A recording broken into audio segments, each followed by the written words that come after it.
expected to do the Grand Prix, race competitively, but more importantly, come back with some good points. As a driver, and as the only driver we know that's going to be driving for Force India next year, how much of an input have you had into the car that we see in Melbourne on March the 17th?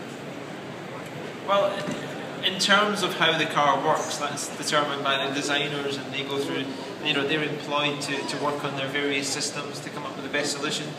Each year I complain obviously to get more comfortable. I'm a bit harder to fit in the car, as you would be a bit the other way. Yeah, I'm a bit. You need it longer, I need it wider. And it's the most comfortable I've been in the car, so hopefully that's for a little bit of performance.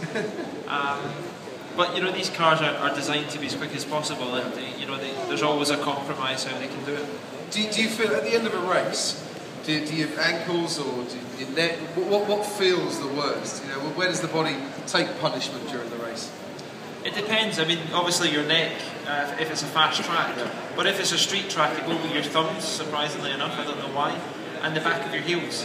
Because your feet are wedged in the carbon fibre monocoque, just the bouncing about, the back of your heels, the support is carbon fibre again on my racing book. It just takes punishment. No blisters, but I think just through to the bone and bruises along. Obviously, the higher you are up the field at the time, the less you notice the pain, I thought.